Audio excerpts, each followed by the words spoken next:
준비 다 되셨어요?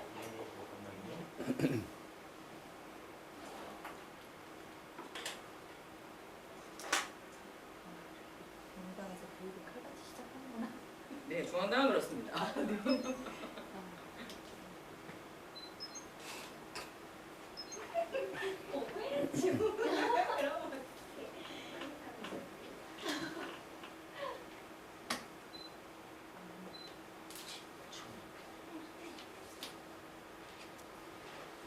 근데 명강사이시긴 한가 봐요. 이렇게 되게 그 명강사도 유명하시죠. 헛소문입니다.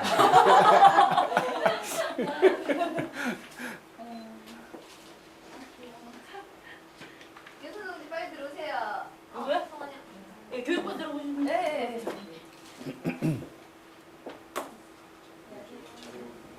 잘 오세요. 잘 앞에 여기 여기 앉으세요.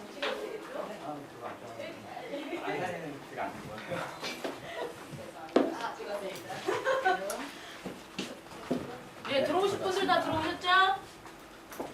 신재호 본부장님. 신재욱 본부장님, 교육 안 되실 거예요?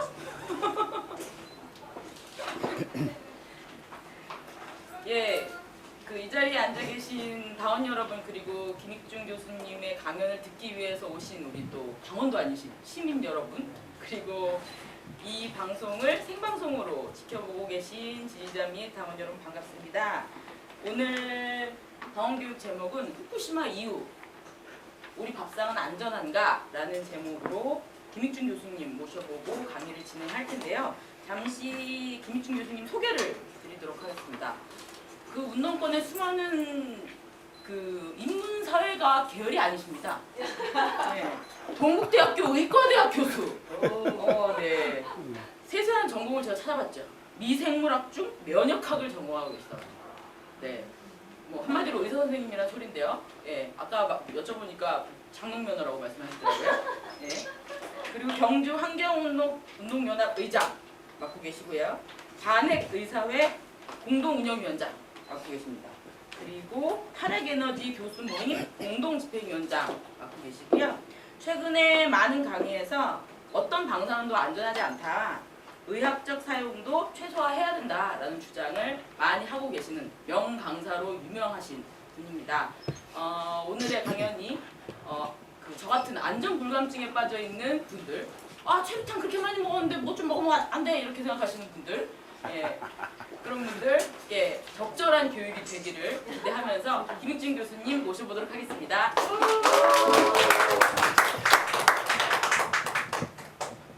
반갑습니다. 예, 소개받은 김익중입니다. 진보신당하고는 굉장히 저는 친숙하게 느껴요. 왜 그런지는 잘 모르겠지만 하여튼 많이 봤어요. 무슨 행사 이럴 때 진보신당 깃발을 여러 번 받고 와보니까 한 절반 정도는 어디서 뵌 듯한 분들이에요. 다 인사를 튼 분도 계시고 그냥 얼굴만 마주친 분도 계시고 아주 친숙한 데인데 저를 좀 너무 늦게 불러주신 게 아닌가 이렇게 생각합니다. 탈핵운동이 지금 진보신당의 두 번째로 중요한 사업이라고 얘기하면서 저를 인재사 부른다는 얘기는 이건 회개를 좀 해야 됩니다. 소개받은 그대로입니다. 저는 이제 79년도에 서울의대를 입학을 했고 86년도에 졸업을 했습니다. 79, 86년 굉장히 중요한 거 아시죠? 3마일 사고 난 게 79년, 체르노빌 사고 난 게 86년이에요. 그리고 제가 생일이 8월 9일인데 그게 나가사키 핵폭탄 떨어진 날이에요.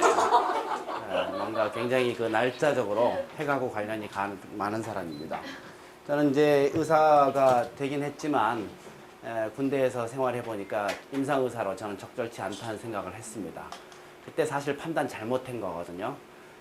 근데 하여튼 그때 그렇게 판단을 하고 기초를 선택했어요. 미생물학을 선택을 해서 학위를 받자마자 바로 동국대 의대 교수가 됐습니다. 그래서 발령을 주길래 감지덕지하고 내려왔죠. 경주로. 그래서 이제 20년 동안 학교하고 집만 왔다 갔다 했어요. 다른 짓 해본 적이 거의 없습니다. 근데 4년쯤 전에 어떤 예쁜 아가씨가 와서 환경운동 합시다 해서 미모에 끌려서 따라갔던 게 이제 환경운동을 시작하게 됐죠. 처음 가봤더니 경주환경운동연합 비대위라고 하는 회의에 처음 갔었는데 경주에서 보기 드문 아주 진보적인 사람들이 잘 모아놨더라고요. 그래서 기분이 좋아서 말을 많이 했어요. 그랬더니 의장을 시키더라고요. 그래서 저는 의장으로 데뷔를 했습니다. 환경운동에. 4년 전에 처음으로 시작했는데 뭘 해야 될지 몰라서 뭐 할까요? 그랬더니 방패장 합시다 하더라고요. 그래서 방패장을 했어요. 저는 뭐 경주에 방패장이 있다는 걸 알긴 알았지만 어떤 상태인지 전혀 몰랐습니다. 그래서 공부부터 방패장이 안전하냐 공부를 했습니다. 이제 제가 전공이 공부잖아요. 그래서 방패장이 안전하냐 판단하는데 시간이 많이 걸리지 않았습니다. 한 달 정도 자료를 모아보고 읽어보니까 상태를 알겠더라고요. 오늘 방패장 얘기할 시간은 없습니다만 결론만 말씀드리면 경주 방패장 아주 위험합니다.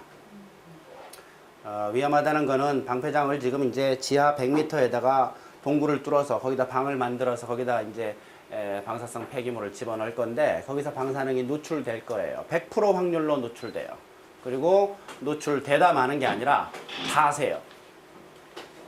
다 새요. 그리고 제가 말씀드린 이 결론은 모두 증거가 있어요. 빈틈없이 모든 증거를 제가 다 갖고 있어요. 그래서 확실하게 이렇게 얘기해도 됩니다. 궁금하시면 자료를 요청하시면 제가 다 드릴 수 있습니다.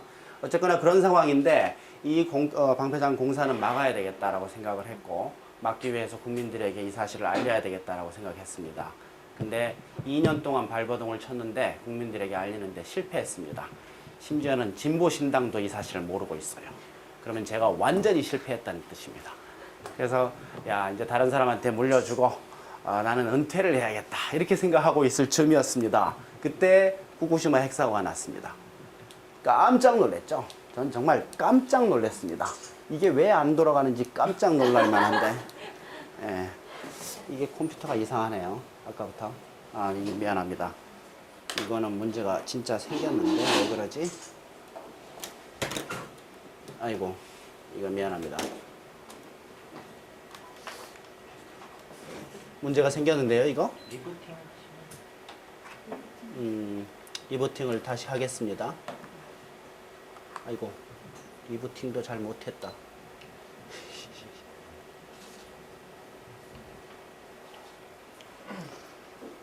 시간 아까우니까 좀 도와주실래요? 이걸 좀 해주시고 저는 그 사이에 방패장 얘기를 조금 그러면 하겠습니다. 컴퓨터 이런 적이 없는데 중요한 무대에서 왜 이렇게 얘가 이런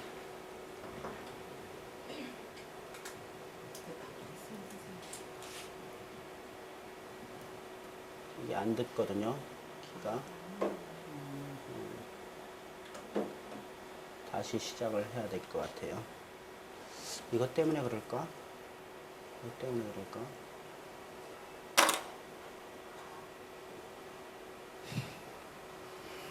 내가 지금 새로 산 지가 얼마 안 되는데 이렇게 말 안 들은 적이 없었는데 처음으로 이러네요.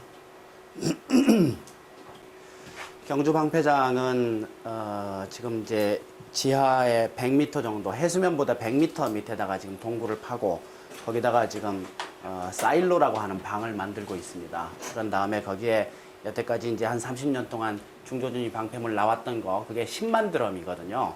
그 10만 드럼을 딱 거기다 넣을 수 있는 그런 사이즈로 지금 만들고 있어요. 사일로를 6개를 다 합하면 10만 드럼 넣을 수 있는 사이즈인데 지금 안반이 굉장히 나빠요. 5등급 안반이 절반 이상입니다. 근데 토목공학 교과서에 그렇게 돼 있대요. 5등급 안반의 정의가 뭐냐면 삽으로 팔 수 있으면 5등급이에요. 그거는 안반이 아닙니다. 바위가 아니에요. 그냥 흙이 뭉쳐져 있는 거고 그 지형이 바닷속에 오랫동안 이렇게 퇴적됐던 거가 그냥 올라온 거예요. 그래서 산 위에 그 토암산 이런데 거기에 조개 껍데기를 많이 있어요. 이게 융기한 거거든요. 그래서 아주 안반이 안 좋은데 거기에 지금 동굴을 뚫고 있거든요. 그래서 토암산에서 물이 동해바다로 내려가는 그 물길에 있습니다. 그래서 안반도 나쁘고 지하수도 굉장히 많이 흐르고 있고 그런 상황이에요. 그래서 결국 사일로를 공사를 해두면 그 사일로가 물에 잠겨요. 그 주변으로 물길이 쫙 형성될 거기 때문에. 그래서 거기에 금방 가면 물 들어옵니다. 물 들어오고 거기에 캣강이라는 폴더가 있죠.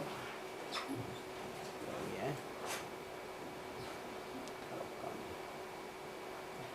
이걸 하고 슬라이드 쇼를 해주시면 되는데 그냥 이게 왜 안 될까? 이상하네.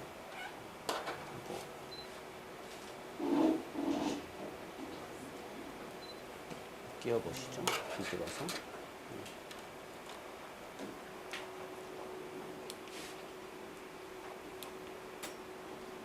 조금 시간이 걸릴지 모르겠는데 일단 내려가는 건 내려가죠. 예, 그 상황에서 이제 지금 후쿠시마 핵사고가 났어요. 제가 이제 방패장 얘기는 결론만 그냥 말씀드리고 넘어갑니다. 그래서 원자로 구조를 제가 후쿠시마 핵사고 나서 처음 봤어요. 부끄러운 일이죠. 경주환경운동연합 의장인데 거기 핵발전소 6개 있는데 원자로 구조를 처음 봤어요. 그래서 일단 원자로 핵발전소의 구조부터 좀 말씀드립니다. 본 강의 시작하기 전에 핵발전소가 맞냐, 원자력 발전소가 맞냐, 서울대 물리학과 교수님한테 물어봤어요. 그랬더니 원자력이라는 단어가 있긴 하대요. 그런 힘이 물리력이 있긴 하답니다. 근데 그거는 전기 만들 수 있을 만큼의 에너지가 아니래요. 그래서 원자력으로는 발전할 수가 없답니다. 겨우 현미경 하나 움직일 정도밖에 안 되는 에너지라는 거죠. 핵력을 가지고 발전하니까 핵발전소가 맞다. 영어로도 누클리어 파워플랜트입니다. 아토믹 파워플랜트가 아니죠. 그래서 핵발전소가 맞고 원자로도 틀린 말입니다. 핵반응로 누클리어 리액터니까 그 말이 맞는데 원자로 해야 좀 알아들으니까 이 말을 아직도 쓰고 있습니다. 어쨌거나 비등형 원자로 이게 일본 거고 이게 한국형 이게 한국 겁니다. 원자로의 구조 핵발전소의 원리 아주 간단합니다. 여기 원자로가 있어요. 여기 한국 건 여기가 원자로가 있습니다. 20cm 정도 두께로 되어 있는 강철로 되어 있는 이 높이가 한 10m쯤 정도 되는 그런 압력 밥솥이다 이렇게 보시면 돼요. 아주 강력한 그런 밥솥인데 여기서 물을 끓여요. 그리고 이 물 끓이는 게 다예요. 끝이에요. 물 끓이면 수증기 나오죠. 그걸로 이걸 터빈을 돌려요. 이게 전기 터빈이라는 건데 산업혁명 주도했던 아주 옛날 기술입니다. 200년, 300년 전에. 어쨌거나 전기 터빈을 돌려서 그걸로 전기를 만들고 이 수증기 바닷물로 식히면 다시 물 되죠. 집어넣어요. 또 끓여요. 터빈 돌려요. 집어넣어요. 또 끓여요. 이겁니다. 그러니까 원자력 발전소의 원리를 설명하라. 그러면 1. 물 끓인다. 2. 터빈 돌린다. 3. 끝. 이거예요. 너무나 간단한 원리입니다. 한국형 이게 가합형 경수로 이렇게 되어 있는데요. 이것도 역시 마찬가지입니다. 여기서 물을 끓여요. 그런데 이거는 압력을 꽉 가해줘요. 식약 정도로 꽉 눌러주면 물이 300도가 돼도 안 끓습니다. 그래서 이 300도짜리 물이 일로 와서 전기 발생기라고 하는 이상한 기계가 있어요. 일본에는 없는 기계인데 여기서 다른 물을 끓여요. 그러니까 물 끓이는 방식이 간접이에요. 더 쉽게 얘기하면 중탕 방식으로 끓이는 거예요. 계란 중탕 해보셨죠? 똑같은 원리입니다. 그래서 여기서 물이 끓이면 전기가 나오죠. 터빈 돌리고 바닷물로 식혀서 집어넣고 또 끓이고 터빈 돌리고 또 끓이고 터빈 돌리고 이거예요. 그러니까 이거는 물 끓이는 방식이 간접, 이거는 직접. 그렇게만 차이 나는 겁니다. 원리는 똑같아요. 물을 어떻게 끓이냐 이것만 다른 거죠. 그래서 화력발전소하고 똑같습니다. 화력발전소는 석탄을 떼서 물을 끓여요. 지열발전소는 지열에서 물 끓이는 거예요. 그러니까 물 끓이는 게 관건입니다. 근데 후쿠시마 핵사고 난 다음에 일본 사람들이 이런 얘기를 했대잖아요. 물 끓이는 게 관건인데 우리 일본은 곳곳에 끓는 물이 많지 않냐. 온천 많잖아요. 그 물을 끓이기 위해서 이 짓을 했냐. 이런 얘기를 한다는 거죠. 맞는 얘기입니다. 물 끓이는 게 끝이에요. 그래서 똑같은 원리고 뭐 이게 지금 간접적으로 끓인다 뿐인데 그리고 화력 발전하고도 똑같은 겁니다. 물을 끓이는 게 원리인데 근데 연료만 다릅니다. 화력 발전은 석탄을 떼요. 하룻밤 떼고 나면 재 되죠. 재 빼고 다시 또 석탄 넣어야 돼요. 이거는 안 그래요. 에너지가 아주 많습니다. 한번 집어넣으면 4년 반 동안 물을 끓여요. 연료를 또 넣을 필요가 없어요. 4년 반이면 긴 세월입니다. 우리 애들이 지금 대학을 다니는데 4년이 그렇게 길 줄 몰랐어요. 등록금을 대도 또 나가야 돼. 그렇게 긴 세월 동안 밤낮 없이 물을 끓일 수가 있어요. 엄청난 에너지입니다.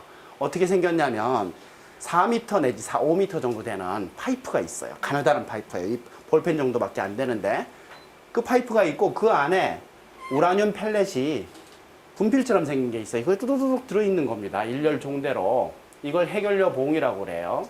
이 해결료 봉이 350개 내지 500개 정도 한 다발이 돼서 이 안에 들어가는 겁니다. 끝이에요, 그게. 거기에 중성자를 때려서 거기서 불을 땡기면 그 다음부터는 열이 나는 겁니다. 그 열 가지고 물 끓이는 거예요. 굉장한 에너지죠. 4년 반 동안 이거 물을 끓이고 4년 반 후에는 이걸 꺼냅니다. 한꺼번에 꺼내지는 않아요. 3분의 1로 나눠서 1년 반에 33분의 1씩 꺼내요. 그래가지고 여기다가 사용 후 해결료 수조, 여기다 찬물을 집어넣어서 수영장 같은 걸 만들어서 그 다음에 이 사용 후 해결료를 식히는데 얼마 동안 식혀야 되냐? 30년 식혀야 돼요. 찬물을 계속 넣으면서. 엄청나죠? 30년 후에도 안 끝나요. 이거 밖으로 꺼내죠. 이번에는 공냉식으로 한 20년 더 식혀야 돼요. 그래야 우리 실온처럼 20몇 도 이렇게 떨어지는 겁니다. 그래서 공냉식으로 다 식혀서 완전히 이제 다 식었다. 그 다음에 이거 어떻게 해요? 이거 고준위 핵폐기물이죠? 고준위 핵폐기장에 집어넣어야 돼요. 그리고 안전하게 보관해야 돼요. 얼마 동안? 10만 년 내지 100만 년 동안. 최소 10만 년 보관해야 돼요. 그 사이에 누가 건드리면 안 돼요. 위험해요. 그래서 10만 년 동안 깨지지 않을 방을 만들어야 돼요. 그게 지금 불가능해요, 기술로. 안 돼요. 그래서 전 세계 고준위 핵폐기장 한 개도 없어요. 앞으로 만들어야 돼요. 한 30개쯤 되는 나라가 핵발전소를 하고 있는데 그 나라들이 다 고준위 핵폐기장 만들어야 돼요. 근데 아무도 그 기술을 갖고 있지 않습니다. 엄청난 돈이 들 거예요. 우리나라도 마찬가지고. 지금 핀란드가 처음으로 고준위 핵폐기장을 만들고 있는데 지하 1000m까지 파고 내려가서 통바위예요. 경기도만 한 바위가 있대요. 그래서 거기다가 지금 1000m를 뚫고 그 방을 만들고 있대요. 근데 문제는 뭐냐면 그렇게 통바위인데도 10,000년이 지나면 비어있는 공간이 있으니까 짜부라든답니다. 10만 년이 어렵다는 거죠. 그렇게 골치 아픈 문제입니다. 고준위 핵폐기장이라는 문제가. 어쨌거나 그런 게 바로 이 핵발전소예요. 그래서 지금 현재 우리가 쓰고 있는 전기 몇십 년 정도 이 전기 만들기 위해서 10만 년 동안 국민들이 세금을 내서 그 앞을 지켜야 되는 거예요. 우리 후손들이 10만 년이면 3000세대입니다. 그리고 10만 년 전이면 구석기 시대예요. 그 세월을 우리가 돈을 내서 이 고준위 핵폐기물을 보관해야 되는 겁니다. 그래서 이거는 인간이 만질 수 있는 물건이었냐 라는 생각이 좀 들 정도의 그런 문제예요. 정말 그런 생각이 들어요. 만질 수 없는 문제를 만진 게 아니냐 그런 생각이 듭니다. 그런데 이번에 사고가 어떻게 났죠? 지진 났죠? 그래서 원자로에 붙어 있는 이 튜브들이 굉장히 많은데 여기서 지금 어딘가가 지금 지진 때문에 흔들려서 물이 샌 겁니다. 냉각수, 이 증기가 돼서 이거 터빈 돌리는 이 냉각수가 빠져버렸어요. 물이 없으니까 어떻게 되죠? 온도가 올라가겠죠? 500도 정도 유지돼야 되는데 1000도, 2000도, 3000도 올라간 거예요. 그래서 아까 말씀드린 그 해결료 봉 금속으로 돼 있죠? 녹아버렸어요. 그 안에 들어있는 우라늄 펠렛 녹아버렸어요. 그래서 쇳물이 돼서 여기에 고여버린 겁니다. 근데 이렇게 녹아버린 해결료는 지구상에 담을 수 있는 그릇이 없어요. 뭐든지 다 녹여버려요. 20cm 두께의 금속 아주 강철로 되어 있는 원자로 뚫어버렸죠. 그래서 여기 구멍이 났어요. 쭉 밑으로 빠져버렸어요. 이건 녹아버린 현상을 노심용융이라고 합니다. 영어로 meltdown이라고 그래요. 원자로를 뚫어버린 현상을 melt through 이렇게 얘기합니다. 발음이 좀 안 좋습니다만 알아들으시죠. 쭉 밑으로 내려와 버렸어요. 그런 다음에 이 콘크리트 바닥 당연히 뚫고 내려가죠. 쭉 내려가요. 얼마큼 내려간지 지금 잘 몰라요. 그러나 쭉 내려가요. 어디까지 갈까요? 지구 중심까지 가요. 그리고 지구 반대편으로 칠레로 나와요. 거짓말인가 아시죠? 농담이에요. 이 농담 제가 한 게 아닙니다. 처음엔 미국 스리마일 섬에서 1979년도에 사고 났는데 그때 멜다운이 일부 됐어요. 다 되진 않았습니다. 일부 되다가 말았어요. 시켰습니다. 멜트스루 안 일어났어요. 근데 누가 농담을 한 거예요. 야, 저 해결료 녹았는데 담을 그릇이 없는데 원자로 뚫고 내려갈 거 아니냐. 지구를 뚫고 쭉 내려갈 거 아니냐. 그래서 지구 중심을 뚫고 미국의 반대편 중국으로 나온다. 이렇게 누가 농담한 거예요. 차이나 신드롬이란 말을 붙였습니다. 중국 사람 들으면 기분 나쁠 거예요, 아마. 어쨌거나 지금은 녹아버린 해결료가 땅을 뚫고 밑으로 내려가는 현상. 이걸 차이나 신드롬이라고 불러요. 일반 명사처럼. 그래서 지금 일본에서는 지진 때문에 냉각수가 빠져버렸고 노심용융이 됐고 멜다운이 됐고 그 다음에 멜트스루가 됐고 차이나 신드롬이 진행 중입니다. 후쿠시마 현황을 보시면 1호기, 2호기, 3호기 세 개가 모두 100% 멜다운이 됐어요. 그리고 세 개 다 멜트스루가 됐어요. 그리고 세 개 다 지금 차이나 신드롬이 진행 중이에요. 얼마큼 내려갔을까요? 몰라요. 그렇지만 내려가고 있는 중이에요. 지금 멜다운, 멜트스루까지는 일본 정부가 인정했습니다. 공식적으로. 근데 차이나 신드롬은 얘기를 안 해요. 얘기를 전혀 안 해요. 암만 기다려도 얘기를 안 해요. 그래서 왜 그럴까 생각을 해보니까 증거가 없는 겁니다. 멜다운 증거 있죠? 멜트스루 증거 있죠? 있잖아요. 근데 차이나 신드롬은 증거가 없어요. 여기 지금 땅을 뚫고 내려가고 있는 이 해결료가 양이 얼마인지 온도가 얼마인지 어떤 모양인지 온도 방사능이 얼마인지 알 수가 없어요. 사진 한 장도 지금 찍지를 못했잖아요. 인터넷 앞만 뒤져보세요. 이 해결료 이거 사진 찍은 게 있나? 없어요. 10년 내로 찍을 수 있을지 없을지 모르는 겁니다. 이 사진 찍으려고 사람 집어넣으면 즉사해요. 그래서 로봇을 넣어봤어요. 일제, 유명한 거. 바로 즉사했어요. 그래서 미제를 넣었죠? 마찬가지예요. 바로 즉사. 사진 한 장 못 찍습니다. 접근할 수가 없어요. 그래서 이 지금 땅을 파고 내려가고 있는 이 해결료가 인간을 보고 이렇게 얘기하는 것 같아요. 나를 보는 자는 정령 죽으리라. 이렇게 얘기하는 것 같아요. 정령 죽습니다. 무서운 일이 일어난 거예요. 그리고 아까 말씀드린 사용후 해결료 수조 이 안에서 30년 동안 시켜야 된다고 그랬죠. 사용후 해결료 1호기, 2호기 이건 괜찮은 것 같아요. 근데 얘가 터졌어요. 3호기, 4호기 얘가 터졌어요. 4호기 원자로는 비어 있었어요. 그런데 이게 터진 거예요. 이 안에 들어있는 해결료의 양은 원자로의 4배 내지 5배 해요. 그러면 체르노빌 사고하고 비교하기 쉽죠. 체르노빌은 이거 하나 터진 거죠. 사용 후 해결료 없었어요. 새 거였거든요.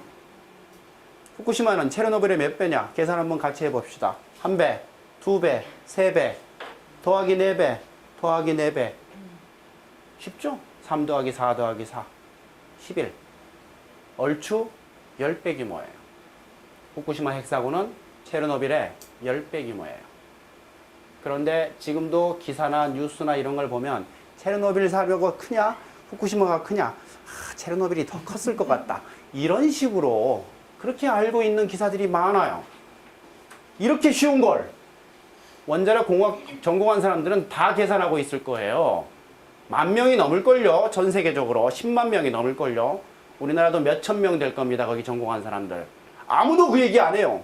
이 쉬운 걸. 그래서 전 세계에서 제가 후쿠시마가 체르노빌보다 10배 규모다라는 이 사실에 대한 지적 소유권을 갖고 있어요. 내가 새로 발견한 것 같아요. 아무도 이 얘기를 안 해줘. 전공한 사람이 얼마나 많은데. 너무나 많은 것들을 거짓말을 하고 너무나 많은 걸 숨깁니다. 거짓말 덩어리예요. 핵산업계는. 이 사고가 일어난 다음에 일본은 이렇게 됐습니다. 후쿠시마 여기 있고 도쿄가 여기 있는데요. 보십시오. 일본 땅이 오염이 됐죠? 뭘로? 세슘으로. 세슘 137. 얼마쯤 오염됐어요? 일본 땅 전체 몇 프로가 오염됐습니까? 한번 보세요. 얼추 반은 넘죠? 70% 정도가 오염됐어요. 일본 땅의 70%가 오염이 됐어요. 세슘으로. 뭘 의미합니까? 이 땅에서 나는 농산물과 축산물의 70%가 방사능에 오염됐다는 걸 의미합니다. 일본 사람들이 받는 밥상의 70%가 방사능에 오염됐다는 걸 의미합니다. 1년 내내 방사능에 오염된 걸 먹은 겁니다. 그리고 이 오염은 얼마 동안 지속되나요? 300년간 지속됩니다. 세슘 반감기 30년이에요. 방광기가 몇 번 지나야 얼추 다 없어질까요? 10번은 지나야 돼요. 300년 동안 일본 사람들은 방사능에 오염된 음식을 먹어야 됩니다. 300년이면 10세대예요. 증손의 아들까지예요. 죄송합니다. 증손의 딸까지예요. 그 10세대 가기 전에 무슨 일이 생깁니다. 불임, 기형아, 바보 태어나는 거예요. 대가 끊깁니다. 일본은 끝났어요. 지금 피폭량이 엄청납니다. 제가 얼추 계산을 해봐도 10년 정도 지나면 지금부터 이제 방사능 때문에 암 환자 수가 증가할 거거든요. 얼마쯤 될까? 저는 100만 단위다 이렇게 생각합니다. 10만 단위는 아니에요. 100만, 200만, 300만 이 정도 단위죠. 저는 그렇게 봅니다. 그리고 10년 지난 다음부터 암 발생이 시작이 되는데 그 후로 50년간 증가해요.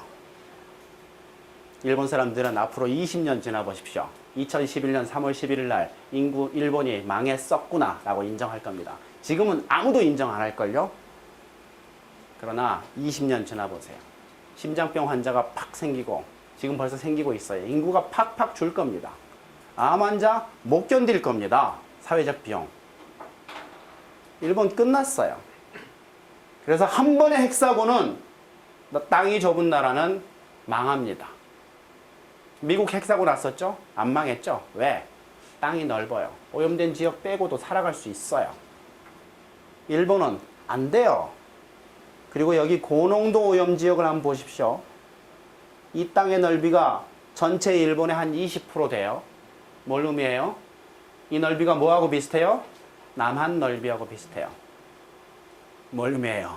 한국에서 핵사고 나면 남한 전체가 고농도 오염 지역이 된다는 걸 의미해요. 일본보다 훨씬 빨리 망합니다. 피할 길이 없어요. 맨 땅이 없어요. 넓이를 보세요. 그래서 한국에서는 절대 핵사고가 나면 안 됩니다. 절대 나면 안 돼요. 한 번의 핵사고로 끝이에요. 못 사는 땅이 되는 거예요. 어떻게 해야 되죠? 사고 나면? 반해 운동 열심히 해야 되나요? 아니에요. 그때는 늦었어요, 이미. 탈출해야 돼요. 전 국민이 이민을 가야 돼요. 못 사는 땅이 된 거예요. 300년간 어떻게 그 오염된 땅에서 살아요? 세종대왕이 다시 온다 하더라도 해결 못 합니다. 그 문제는. 그래서 절대 한국에서는 핵사고가 나면 안 돼요. 그래서 저는 일본의 이 핵사고를 보면서 정말 3개월 동안 텔레비만 본 것 같아요. 그러면서 이 생각을 했습니다. 저는 원래 이제 직업이 과학이고 어떤 현상을 보고 그 원인을 알고 싶은 게 제 직업이니까 직업병이 도진 거죠. 핵사고의 원인이 뭘까라고 생각한 거예요. 감히 그런 큰 주제를 생각한 거예요. 핵사고의 원인. 만약에 그 핵사고의 원인을 내가 발견하면 다음 핵사고를 예방할 수 있지 않겠어요? 노벨상도 받을 수 있지 않아요? 그런 생각한 거예요. 엄청난 재난인데 그걸 내가 예방할 방법을 발견했으니까. 그래서 핵사고의 원인은 내가 반드시 밝히고 말리라 이렇게 결심을 했어요. 그리고 연구활동을 시작했죠. 계속 텔레비를 봤어요. 그러면서 생각을 한 거예요. 핵사고의 원인이 뭘까? 그러다가 이렇게 추정을 한번 해봤습니다. 79년도 핵사고가 있었어요. 미국에서 쓰리마일 사고. 86년도 핵사고 있었죠. 체르노빌 사고. 그리고 작년에 후쿠시마 사고가 있었어요. 이 세 번의 사고가 핵발전소 사고의 전부입니다. 대형 사고는. 그래서 이 세 사고의 공통점을 만약 발견할 수 있다면 그게 핵사고의 원인이 않겠냐. 또는 원인과 관련이 있지 않겠냐. 이렇게 생각을 한 거죠. 그래서 그 세 사고의 공통점을 발견하려고 노력을 했어요. 그래서 자료를 찾았죠. 그랬더니 쓰리마일 핵사고는 단순 노무자가 실수한 거예요. 가서 꺼 하니까 이렇게 꺼야 되는데 거꾸로 끈 거예요. 터진 거죠. 체르노빌 핵사고는 과학자들이 실험하다 터진 거예요. 같은 우라늄 가지고 어떻게 하면 전기 좀 많이 만들어 볼까? 악셀 밟았다, 브레이크 밟았다 몇 번 한 거거든요. 그러다가 3초 만에 터졌다고 하더라고요. 원인이 달라요. 후쿠시마 핵사고는 자연재해예요. 완전히 달라요. 세 개 다 달라요. 이야, 만만치 않네. 그래서 원자로의 구조를 봤죠. 다 달라요. 저는 원자로가 그렇게 다양한 줄 몰랐어요. 공통점을 잘 못 발견하겠어요. 그래서 아주 고민이 들었죠. 공통점 반드시 찾아내야 된다. 일주일 동안 머리를 싸매고 애를 썼어요. 그랬더니 하나 떠올랐어요. 3마일, 후쿠시마, 체르노빌. 사고 난 지역의 지명이 4글자로 돼 있어.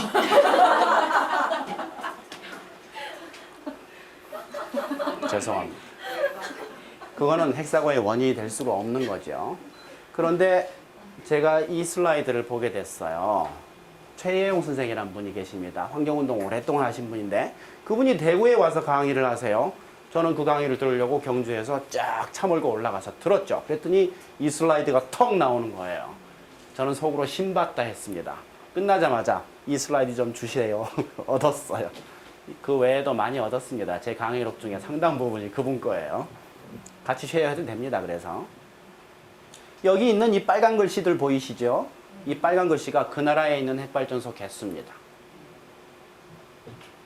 잘 보십시오. 전 세계에서 어디가 제일 많아요? 미국이죠? 몇 개입니까? 104개. 2등이 어디입니까? 프랑스죠? 58개죠. 몇 개입니까? 58개. 3등은 일본 50. 정답 여기 있습니다. 일본 54개죠? 3등이에요. 4등 어디예요? 러시아 32개입니다. 5등은 한국 몇 개입니까? 21개. 그 사이에 2개 더 지었어요. 23개입니다. 자, 5등까지만 봅시다. 그리고 난 다음에 사고가 어디서 났었냐 한번 봅시다. 미국의 동북에 여기에 3마일 섬이 있어요. 이 섬 길이가 3마일이에요. 그래서 3마일이에요. 발음이.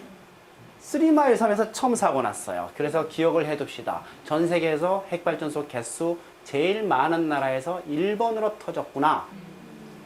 두 번째는 체르노빌이에요. 우크라이나라는 나라인데 이 나라는 당시에 우크라이나가 아니었죠. 뭐였어요? 사고 날 당시에? 소련이었어요. 그래서 소련을 제가 계산해 봤어요. 그랬더니 66개로 2등이었어요. 2등에서 두 번째로 터졌어요. 그리고 난 다음에 3등이 프랑스, 4등이 일본인데 여기서 터졌어요. 일본에서. 3등 프랑스 새치기 당했죠. 운이 굉장히 좋은 거예요. 어때요 이거? 인과관계가 있어요? 공통점이 있어요? 사고 난 나라들은 공통점이 있는 거죠. 미국, 소련, 일본에 공통점이 있는 거죠. 뭐 있어요? 핵발전소 개수가 많다. 핵발전소 개수 많은 나라에서만 사고가 났어요. 그리고 그것도 순서대로 났어요. 어때요 이거? 인과관계가 있어요 없어요? 있는 겁니다. 핵사고의 원인 그럼 뭐라고 얘기할 수 있어요? 핵발전소 개수예요. 확률대로 움직인 겁니다. 여기 지금 1개, 2개 있는 나라들 많죠? 대여섯 개 있는 나라 많죠? 10개 미만인 나라 많죠? 여기서 왜 기술도 부족한 후진국들인데 왜 사고가 안 났어요? 원인이 있는 겁니다. 저는 확실하게 얘기할 수 있어요.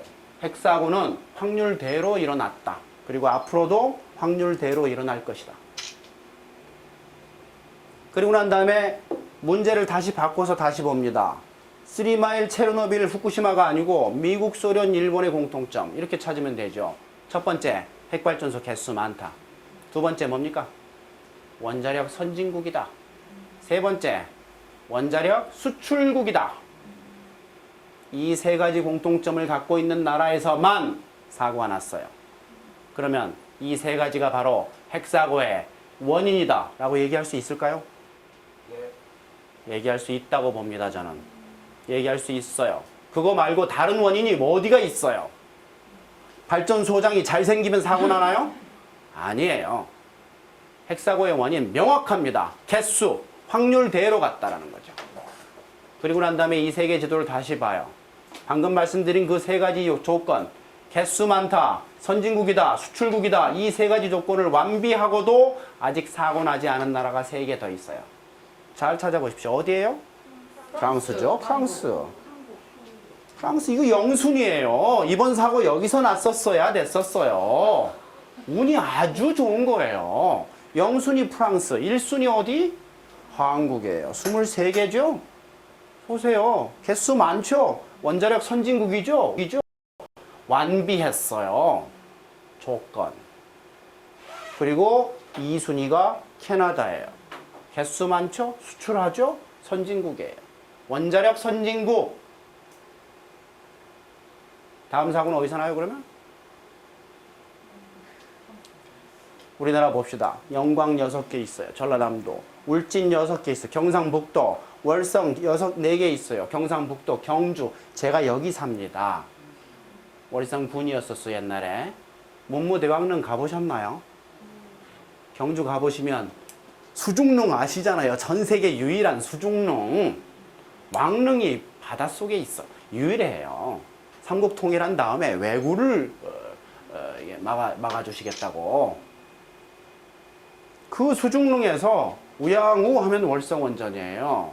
뒤로 돌아 하면은 방패장이에요. 한민족이 발생한 게 삼국 통일 때문입니다. 아시죠? 한민족의 근원이 되신 분이 문무대왕리인데 거기가 지금 포위됐어요. 원자력에. 그리고 고리는 어디입니까? 부산입니다. 부산광역시. 기장군, 기장미역으로 유명하죠. 고려원전 앞에 가시면 원전 바로 앞에 기장미역 양식합니다. 저 기장미역 먹지 말란 얘기 안 했습니다. 분명히 알아두세요. 그리고 이렇게 8개가 지어지고 있었는데 신월성 2개 중에 하나 완공, 신고리 4개 중에 2개 완공, 지금 현재 23개 가동 중 5개 공사 중, 내년에 3개 완공 예정, 몇 년 내로 5개 다 완공되면 28개, 앞으로 12년 후가 되면 42개, 그리고 삼척과 울진에, 삼척과 영덕에 신규 부지 해놨죠? 거기까지 다 지어지면 50개 넘어갑니다. 일본보다 많아질 거예요. 그리고 대한민국 정부는 지금 텔레비에 광고를 하고 있죠. 국민 여러분, 우리나라는 앞으로 전 세계 원자력 3위의 원자력 대국이 되겠습니다. 그 얘기입니다. 그렇게 광고해요. 보셨죠? 전철에서도 봤어요, 저는. 3위, 뭘 얘기합니까? 미국, 프랑스, 한국 이렇게 가겠다는 거예요. 러시아 32개 금방 따라잡아요. 10년 내로 따라잡습니다. 일본 54개죠? 그거 쭉 내려갈 게 분명해요. 그래서 그 목표를 달성할 때쯤 되면 우리가 2위가 돼 있을 겁니다. 프랑스가 줄이기로 결정했거든요. 58개가 아니고 40개 정도로 줄일 겁니다. 우리는 50개 넘고 전 세계 2위의 원자력 대국이 될 거예요. 핵발전소 개수가 많아진다는 게 뭘 의미해요? 사고 확률이 커지는 걸 의미합니다. 반드시 사고가 날 거예요. 밀집도입니다. 밀집도는 핵발전소 개수, 땅 넓이당 개수예요. 전 세계 1등 한국, 2등 벨기에, 3등 대만, 4등 일본, 5등 프랑스인데 벨기에가 지금 우리하고 지금 경쟁하고 있는데요. 한국은 계속 만들죠. 벨기에는 탈핵 결정했어요. 지금 갖고 있는 원자력 발전소 다 없애기로 결정했어요. 그걸 뭐라고 한다고요? 탈핵이라고 그래요. 한번 합시다. 탈핵. 탈핵. 결정한 거예요, 벨기에가. 그러니까 밀집도 당연히 내려가죠. 0으로 내려가요. 그 다음에 대만 6개 있거든요. 지금 현재 이 6개 모두 없애는 날을 결정해놨어요. 탈핵 결정이나 마찬가지예요. 근데 대만은 탈핵 아니에요. 왜냐면 2개를 새로 짓고 있었어요. 이거 어떻게 할지 결정 안 했어요. 그래서 과로하고 탈핵 이렇게 저는 씁니다. 대만도 무조건 내려가요. 일본 54개 있었죠. 기억나시죠? 그 중에서 4개 터졌죠? 50개 남았죠? 지금 가동 중인 거 몇 개예요? 2개예요. 한동안은 빵개였어요. 2개라도 가동하려고 막 해서 지금 2개 가동하고 있어요. 심볼릭하게 가동하고 있죠. 일본은 아직 탈핵된 게 아니다라고 버티고 있는 겁니다. 지금 국민들은 모두 없애라 라고 탈핵을 주장하고 일본 정부는 재가동을 주장하죠. 전쟁 중입니다. 지금. 누가 이길지 몰라요. 단기적으로는 일본 정부가 이길 거라고 저는 생각해요. 권력이 세니까. 일본 민주화가 안 돼 있어요. 민도가 낮습니다. 정부가 하면은 그냥 일단 믿고 보는 사람들이에요. 틀렸어요. 그러니까 거짓말이 그대로 잘 먹히죠. 그러나 장기적으로는 일본 국민들도 머리가 있으니 깨날 거라고 봅니다. 그래서 일본도 밑으로 내려갑니다. 무조건. 정부가 이기더라도 마찬가지예요. 내려가요. 밀집도는. 개수는 줍니다. 프랑스 버팅기고 버팅겼었죠. 2달 전에 결정했어요. 핵발전소 약 20개쯤 닫기로 결정했어요. 내려갑니다. 프랑스. 다 내려가요. 한국만 올라갑니다. 아무도 가지 않는 길 혼자 가고 있죠.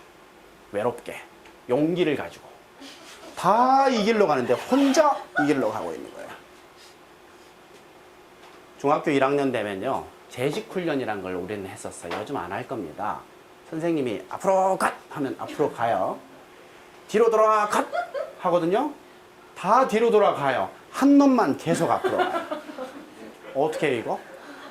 대개의 경우 군밤 한 대 맞았었죠. 그런 나라가 하나 있어요, 전 세계에서. 딱 하나. 4글자예요. 대자로 시작해요.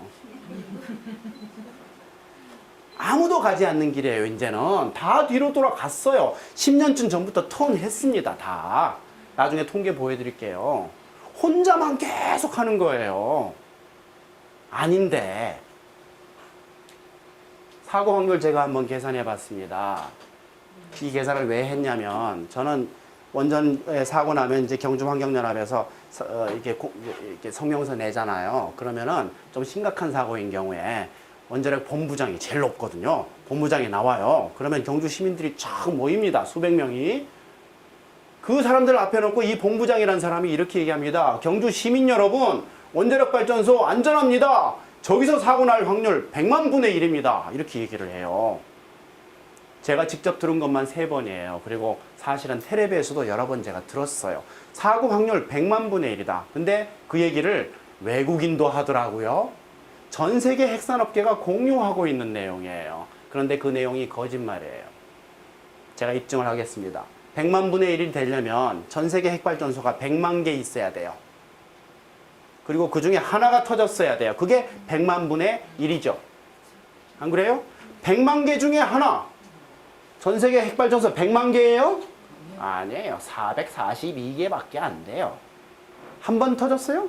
아니, 6개 터졌어요. 3마일 1개, 체르노빌 1개, 후쿠시마 4개. 6개예요. 사고 확률 100만 분의 1이 아니죠.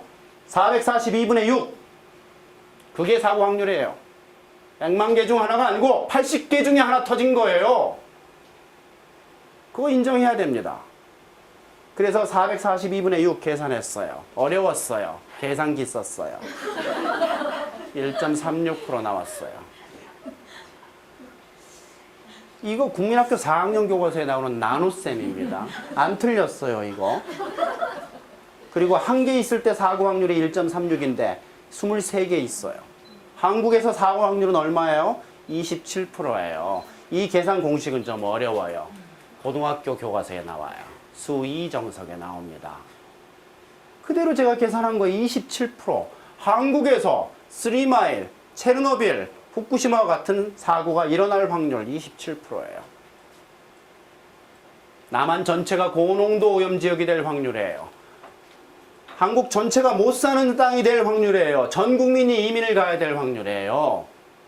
10세대가 지나기 전에 모든 가문의 대가 끊길 확률이에요. 이 확률 우리가 안고 가야 되겠어요? 거기다가 핵발전소 하나 지을 때마다 1.1%씩 올라갑니다. 확률, 사고 확률.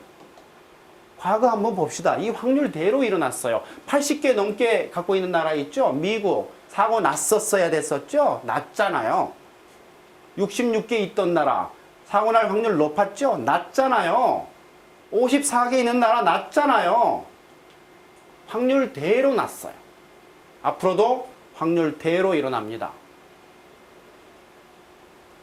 이 확률 안 틀렸어요. 작년에 제가 지금 1년 한 3, 4개월 전에 프레시안에다가 글을 썼는데 그땐 댓글이 많이 달렸었어요. 근데 지금은 아무도, 근데 그 댓글 단 사람 중에 어느 사람도 수학 전공한 사람이 없었어요.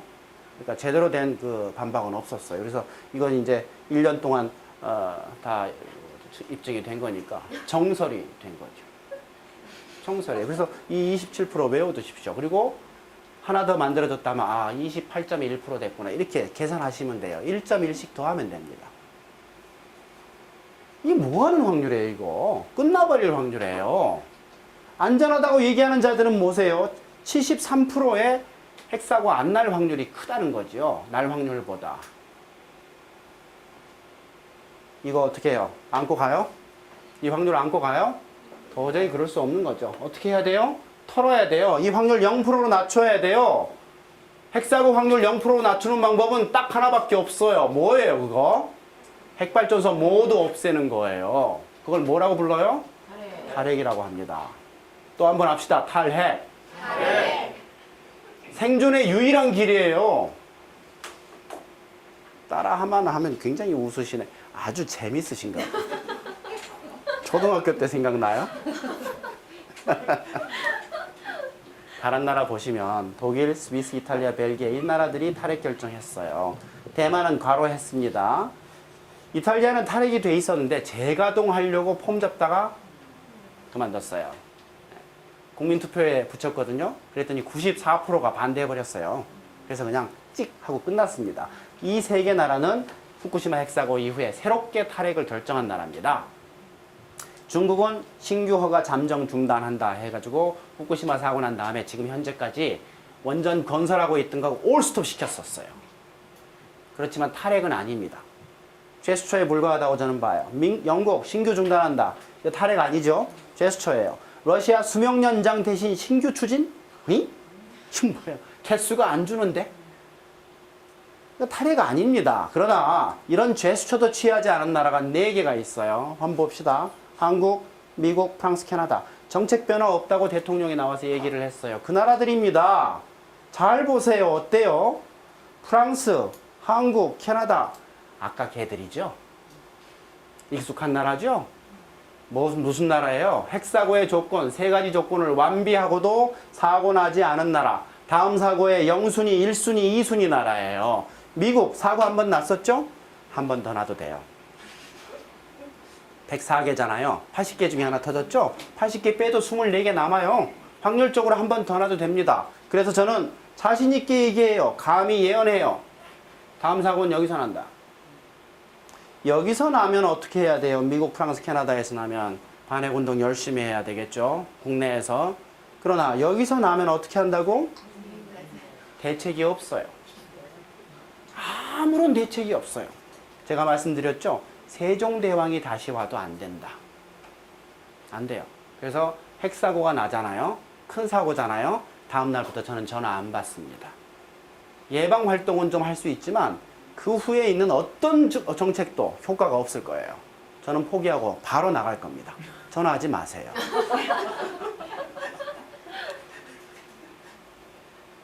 그리고 여러분도 다 가셔야 돼요. 빨리. 되도록 빨리. 영주권 여기서 따서 가는 거 아니에요. 가서 만들면 돼요. 아셨죠? 핵사고 위험 요인, 핵발전소 개수 이건 더 이상 말씀 안 드립니다. 두 번째는 노후한 원전이에요. 보세요. 후쿠시마에 핵발전소 10개 있었어요. 몇 호기 터졌어요? 9호기, 10호기, 8호기 이런 거 터졌어요? 아니에요. 1호기, 2호기, 3호기, 4호기 나이 순으로 쪼르륵 터졌죠? 1호기 제일 먼저 터졌죠? 4호기 마지막에 터졌죠? 그것도 순서대로 터졌어요. 1, 3, 2, 4 이렇게 터진 거예요. 재밌잖아요. 딱 30살 넘은 것만 딱 골라서 터졌잖아요. 깨끗한 데이터 아닙니까? 5, 6호기 터지려다 말았어요. 하다가 말았어요. 7, 8, 90 멀쩡해요. 나이 순으로 깨끗하게 나오잖아요. 아주 깨끗한 데이터예요. 노후한 원전이 더 위험하다 라는 사실을 웅변해주고 있어요. 그리고 여러분 집에 가서 한번 보십시오. 핵발전소도 기계예요. 여러분 집에 있는 기계 중에 30년 넘게 쓰는 기계 있어요? 테레비, 냉장고, 세탁기, 뭐 있어요? 30년 넘게 쓰는 기계 없어요. 원래 30년 쓰기 전에 다 고장 나게 돼 있는 겁니다. 인간이 만든 기계예요. 수명이 다 있어요. 핵발전소만 30년 넘게 써요. 웬일인지 저 위험한 것만. 우리나라 고리 1호기 34살 아시죠? 만으로. 월성 1호기 이번 11월 달에 생일 맞습니다. 30년 생일. 수명 연장 결정 거의 다 있는 것 같아요. 발표만 남은 것 같아요. 후쿠시마 핵사고 없었으면 이미 발표 났을 겁니다. 지금 시점 결정하고 있습니다. 월성 1호기 수명 연장 막아야 되겠죠? 당연히. 누가 막아야 돼요? 경주환경운동연합 의장이 막아야 돼요. 제가. 좀 도와주십시오. 사고 현황 보시면요. 이거 다 읽질 않겠습니다. 제가 파일로 여기다 두게 한번 읽어보시죠. 엄청나요. 굉장히 많이 났어요. 우리나라에 핵사고 몇 번 났을까요? 이런 식의 고장이. 662번 났어요.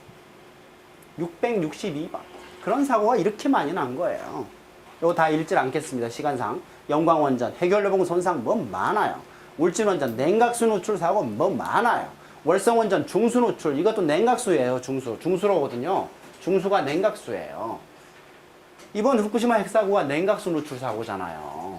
이런 심각한 사고 이렇게 많이 일어났어요. 방구가 잦으면 아시죠? 뭐 나오는지 600번이 넘게 난 겁니다. 그런데 안전해요? 여기까지는 좋아요. 문제는 이거예요. 은폐 및 비공개 사례. 이 사건 아시죠? 올해 2월달 고리 1호기 전력 공급 중단으로 원자로 온도가 상승했어요. 냉각수 펌프가 전기가 끊겨서 안 돌아갔어요. 당연히 온도가 올라가겠죠. 쭉 올라가면 노심용융 가는 거죠. 그래서 비상발전기를 틀었어요. 안 돌아갔죠. 당연히 안 돌아가죠. 34년 된 비상발전기예요. 돌아가는 게 이상하지 않아요? 계속 쓰는 것도 아니고 한 번씩 한 달에 한 번 틀어보다 말라. 이런 비상발전기가 왜 돌아가겠어요? 당연히 안 돌아가죠. 그래서 밖에 나가서 전선 끌고 와서 그래서 연결한 거예요. 원자로 온도가 한참 올라가다가 펌프 돌아가니까 다시 내려가기 시작한 거죠. 큰일 날 뻔한 겁니다. 이런 사건이 일어났는데 한 달간 은폐하다가 우연히 들켰죠? 어떻게 들켰어요? 부산시의원 한 명이 식당에서 옆 사람들이 하는 얘기를 듣고 그 다음에 고리원전에 전화해서 확인한 거잖아요. 그 시의원이 그 집 말고 그 옆집에서 밥 먹었으면 이건 그냥 은폐되고 끝나는 거예요. 그래서 수사를 해봤더니 어떻게 됐어요? 본부장하고 그 다음에 원자력 발전소장 4명이 공모해서 5명이 문 닫자, 입 닫자, 은폐 결정한 거다. 그래서 그 5명 어떻게 됐어요? 감옥 갔죠. 유죄 판결 받은 거예요. 처음 있었어요. 그런 사건들 많았습니다. 은폐 사건, 비공개 사건. 근데 실형을 받고 재판까지 간 경우는 없었어요. 제대로 한 번도 뭐 무슨 이렇게 수사하고 없었어요. 얘들은 치외 법권입니다. 법이 거기는 안 들어가요.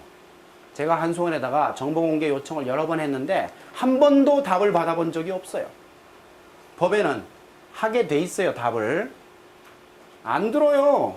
근데 벌을 안 받아요. 그러니까 계속 안 듣죠. 안 해도 돼요. 이 사람들은. 한수원 핵산업계 법 위에 있습니다. 거짓말 해도 돼요. 나쁜 짓을 아무리 많이 해도 벌 안 받아요. 큰 문제입니다. 그리고 이런 은폐했다가 지금 들킨 사건들이 많고 지금도 은폐를 시도한다는 건 뭘 의미해요? 은폐했을 때, 사고를 은폐했을 때 안 들킬 확률이 훨씬 큰 거죠? 안 그래요? 그래서 662번이라는 이 사고 번호 저는 못 믿어요. 은폐된 사고들이 많을 겁니다. 많을 거예요. 은폐 마음대로 하죠. 나중에 들켜도 벌 안 받는 걸. 여태까지 그래 온 겁니다. 저는 이런 생각이 들어요. 이 사건이 일어나고 몇 사람이 감옥에 간 다음부터 핵발전소 사고가 좀 잦아진 듯해. 한 달에 한 번 정도 사고 나는데 감옥 간 다음부터 한 달에 2번쯤 나는 것 같아요. 왜 그럴까? 지금부터는 은폐 시도를 안 하는 것 같아요. 괜히 뭐 은폐했다가 감옥에 갈 일이 있나 하고 그냥 내놔버리는 거죠. 혹시 그런 거 아닌가 하는 생각이 좀 든다고요. 최근에 와서 사고가 굉장히 잦아요. 이건 사실 뭐 증거가 없는 거니까 제가 뭐라고 할 수는 없지만 의심이 된다 이거죠. 의심된다는 얘기 해도 되죠. 네. 그래서 핵발전소를 저는 모두 없애고 싶어요. 전부 없애버리고 싶어요. 탈핵으로 가야 되고 싶어요. 근데 탈핵 얘기를 하면 누구나 이렇게 첫 번째로 물어봅니다. 그럼 전기는 어떻게 만들고? 누구나 물어봐요. 왜냐면 대한민국 정부가 계속 국민들에게 세뇌 교육을 해놨어요. 핵발전소 없으면 전기 못 만든다 라고 해놨어요. 근데 그렇지 않습니다. 우리나라 핵발전소가 30% 만들어요, 전기. 그리고 나머지 70%는 아주 간단해요. 화력발전소에서 만들어요. 다른 거는 없어요. 수력 없어요. 다른 거. 70% 화력, 30% 원자력 끝입니다. 모든 물 끓여서 전기 터빈 돌리는 거예요. 30% 정도의 전기 없앨 수 있냐? 이걸 먼저 보시기 전에 전 세계 핵발전소 개수 변화 먼저 보겠습니다. 이 그래프 보세요. 아주 그냥 웅변을 해줘요. 54년에 처음 시작했죠? 쭉 많아졌죠? 어때요? 1980년대 후반부터 전 세계에서 25년 동안 핵발전소 개수가 전혀 증가하지 않았어요. 보세요. 전 세계에서 25년 동안 핵발전소를 전혀 짓질 않았단 말이죠. 뭘 의미해요, 이거? 왜 25년 동안 전혀 성장하지 않았어요? 왜 그랬을까요? 위험하고 비싸니까. 원자력 르네상스 하고 있어요? 아니에요. 25년 전에 죽은 산업입니다. 르네상스는 부활이란 뜻인데 부활하고 있어요? 안 하고 있어요. 왜? 이유가 있을 겁니다. 이유가 있어요. 일단 이걸 보시고 확실한 거는 일단 원인이 뭔지 모르겠지만 핵발전소는 사양산업이에요. 분명하죠? 말로 한번 합시다. 핵발전소는 사양산업이다. 핵발전소는 사양산업이다. 확실해요. 그리고 태양광 발전 단가입니다. 쭉 내려와요. 직선으로 내려오고 있어요. 1985년도에 7달러, 지금은 2달러가 안 돼요. 4분의 1로 줄었어요. 왜 줄었죠? 태양광 발전이 왜 이렇게 싸졌죠? 얘는 그럴 수밖에 없어요. 기술도 물론 발달하지만 본질적으로 그래요. 이거는 처음에만 돈이 들어요. 판넬 설치할 때. 그 다음에는 돈이 안 들어요. 연료비가 빵원이에요. 돈 드는 거는 고장 났을 때 수리비하고 새가 똥 싸면 닦는 비용. 이 두 가지밖에 안 들어요. 그러니 처음에는 단가가 세죠. 그렇지만 평균 단가가 시간이 갈수록 줍니다. 시간에 비례해서 직선으로 내려옵니다. 앞으로 더 내려올까요? 더 내려오죠. 이 기울기 그대로 내려옵니다. 그럴 수밖에 없어요. 그래서 놀라지 마세요. 미국에서는 태양광 발전이 핵발전보다 싸졌어요. 태양광이 핵발전보다 싸다고? 싸졌어요. 한국에서는 태양광이 핵발전보다 17배 비싸요. 정부 통계를 보면 자, 그럼 누가 거짓말해요? 잘 보십시오. 이럴 때는 답을 누구한테 물어봐야 돼요? 시장한테 물어봐야 돼요. 전 세계 태양광 발전 성장세가 이렇게 생겼어요. 이거 독일 그래프인데 전 세계 그래프도 똑같이 생겼습니다. 급성장하고 있어요. 2010년도에 이만큼 컸어요. 이만큼. 이거는 100% 성장한 겁니다. 1년에 100% 성장. 1년에 2배 됐어요. 2009년도에는 50%, 50%, 50%, 50%, 50%. 매년 50% 성장해요. 이럴 수가 있나? 이럴 수가 있나? 전 세계에서 어떻게 1년에 50% 성장하는 산업이 있어요? 1980년대 IT 붐이라고 했을 때 성장률 얼마인지 아십니까? 전 세계 성장률 1년에 10%. 그게 붐이었어요. 인류사 전체에서 처음이었어요. 1년에 10% 전 세계가 성장? 태양광은 1년에 50% 성장해요. 그러면 뭘 의미해요? 엄청난 투자가 이루어지고 있다는 거예요. 그 펀드 매니지 하는 사람들이 바보예요? 돈 갖고 투자를 결정하는 사람들이 바보예요? 전 세계에서 제일 공부 잘하는 사람들, 가장 많은 봉급을 받는 사람들이 펀드 매니저들이에요. 그 사람들이 이 결정을 했을 때는 뭘 의미해요? 이건 경쟁력이 있다는 거예요. 경쟁성이 있는 거예요. 경제성이 있는 거예요. 더 쉽게 얘기하면 싸다는 거예요. 전 세계 시장이 거짓말해요? 아니면 한국 정부가 거짓말해요? 둘 중 하나입니다. 핵발전보다 태양광이 17개 비싸요. 우리나라 공식 사이트에 가보면 정부가 하는 얘기도 또 그렇고 17개 비싼데 그게 이렇게 성장할 수가 있겠냐 말이죠. 전 세계 시장이 거짓말하든지 한국 정부가 거짓말하든지 둘 중 하나입니다. 둘 다 사실일 수는 없어요. 어떤 바보가 17배나 비싼 여기에 투자해요? 태양광, 핵발전소는 25년간 전혀 성장하지 않았는데 시장이 답을 말해주고 있는 겁니다. 이게 지금 듀크 대학 교수 블랙번이라는 사람이 내놓은 데이터인데요. 미국 데이터 가지고 내놓은 그래프입니다. 이게 지금 태양광이에요. 시간이 갈수록 직선으로 내려와요. 솔라 PV, 포토볼테이크 이렇게 얘기합니다. 솔라 PV 이렇게 내려와요. 누클리어 시간이 갈수록 직선으로 올라가요. 누클리어 왜 올라가죠? 시간이 갈수록? 왜 점점 비싸져요? 우라늄 값이 저렇게 비싸지나요? 조금씩 비싸지지만 이렇게 비싸질 리는 없는 거죠. 뭐 때문에 이렇게 비싸져요? 이제 고준위 핵폐기장 만들어야 돼요. 엄청난 돈이 들 거예요. 그 다음에 40년, 50년 된 핵발전소 그거 치워야 돼요. 폐로 해야 돼요.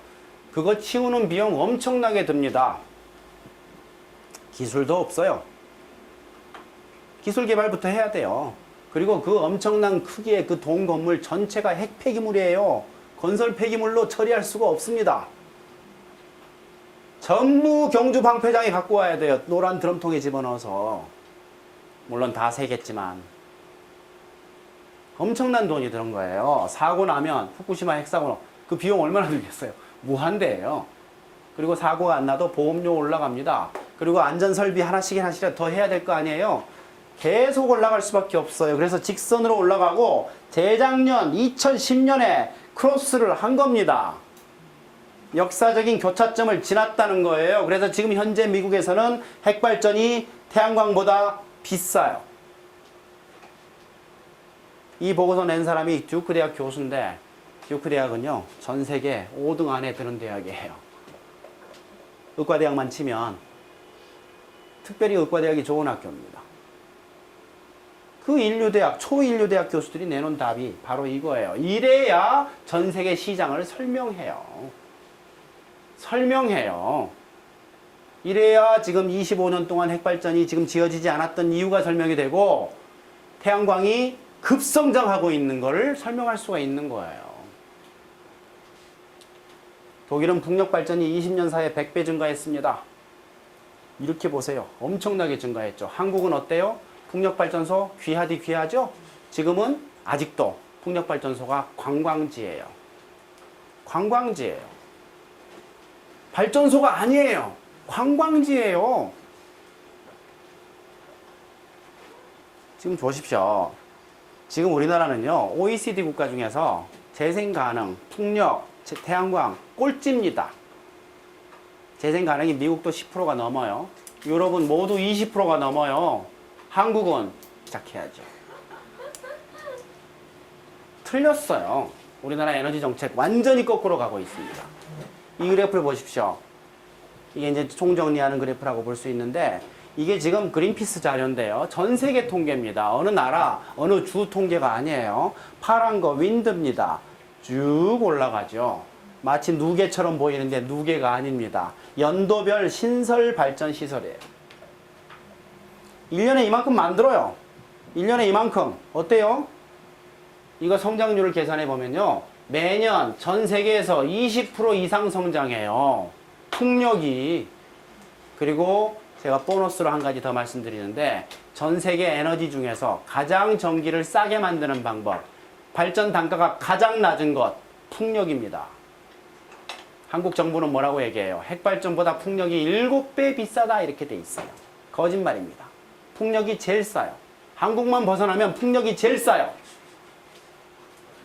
그리고 이 노란 거 이게 솔라 PV입니다. 포토볼테이크. 이거 어때요? 늦게 시작했죠? 2000년도 이때 시작했죠? 지금 어때요 이거? 성장률이 1년에 50% 이상. 2010년도에 이만큼 성장했죠? 새로 만들었죠? 이거 다 합한 것쯤 돼요. 100% 성장한 거예요. 2010년도에. 그 전에도 매년 50% 성장한 거예요. 풍력보다 뒤에 시작하긴 했지만 성장 속도가 워낙 빨라요. 앞으로 10년, 20년 후에는 풍력보다 태양광이 더 많아질지 모릅니다. 근데 이 빨간 건 뭐예요? 누클리어. 누클리어 어때요? 이렇게 만들었었죠? 어때요? 매년 이만큼씩 만들었어요. 르네상스 하고 있어요? 2008년도 아무도 안 만들었죠? 전 세계에서? 2009년도, 10년도 누가 만들었네? 이거 누가 만들었어요?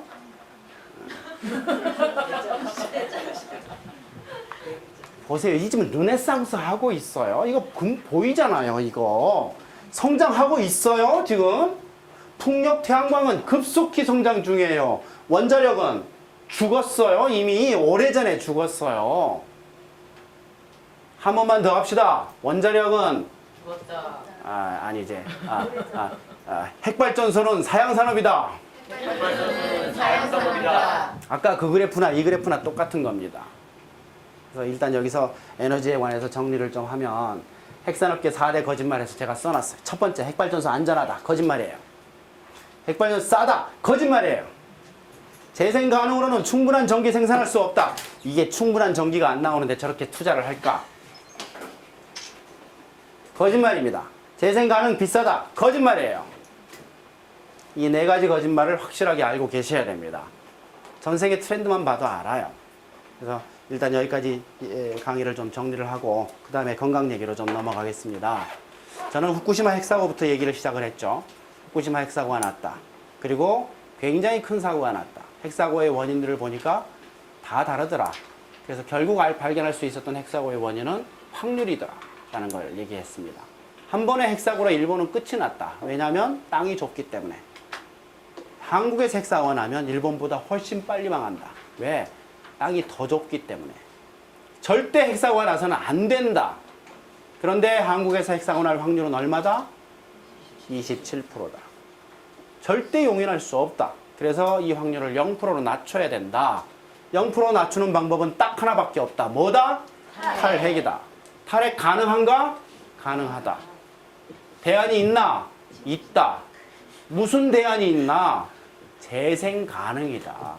그게 뭔데?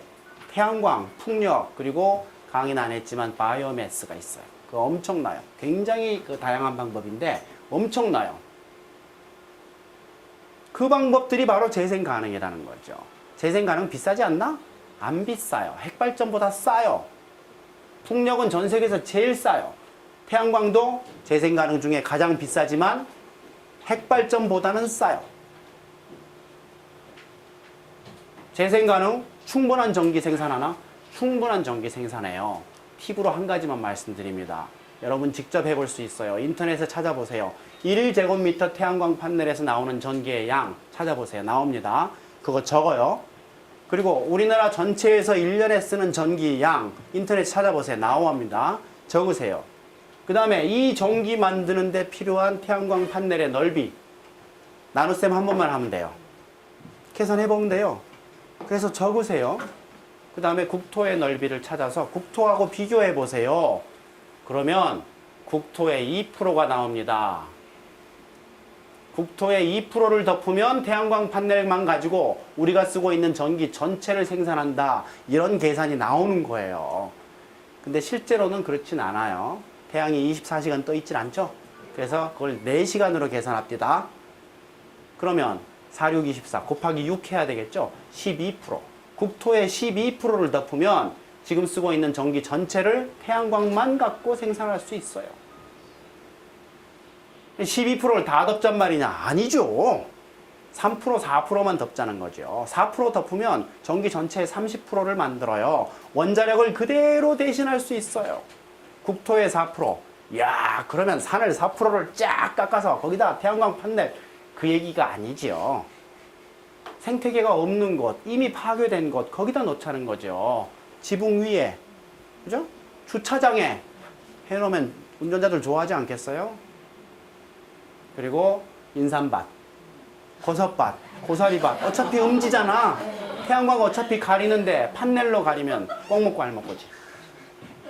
그리고 저는 이거 한번 해보고 싶어요. 경부고속도로. 거기다가 쫙, 어때요? 마음에 들지 않아요? 거기다 쫙, 경부고속도로. 모자라면 호남고속도로 쫙.